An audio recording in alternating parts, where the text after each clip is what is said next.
दुश्मन कहाँ लुकागे और नजर नहीं आवे आगुमा।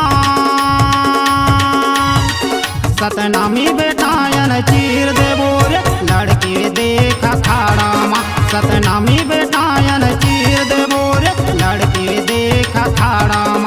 सतनामी के बाद ढिलागे बैरी दुश्मन कहाँ लुकागे। सतनामी के बाद ढिलागे बैरी दुश्मन कहाँ लुकागे और नजर नहीं आवे आगुमा।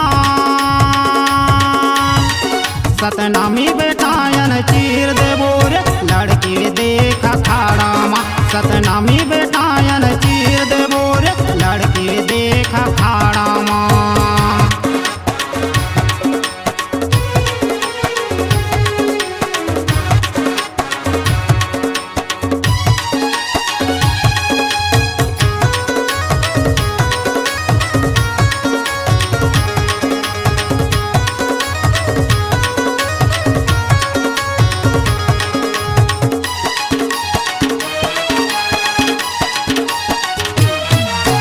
गिरौपुरी जैसे पावन धाम जिहाँ के काटे हजत खाम। सोच मन माँ कैसे लियो रे सतनामी नहीं है बलवान।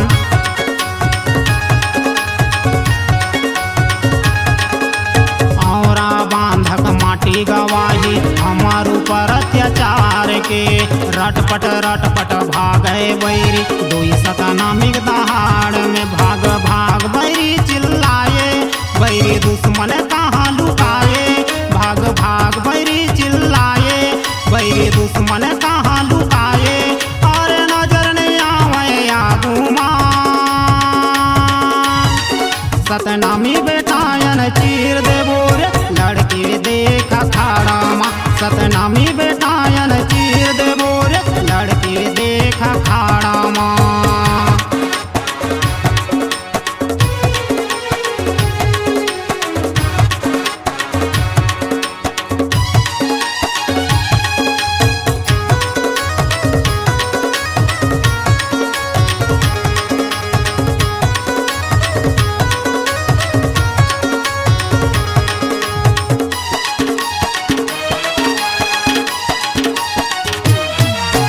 सतनामी हम सत बोलैया नहीं घुचन हम पाछू माँ। जब जब आही धर्म महानी अड़े रे बोरे आगू माँ।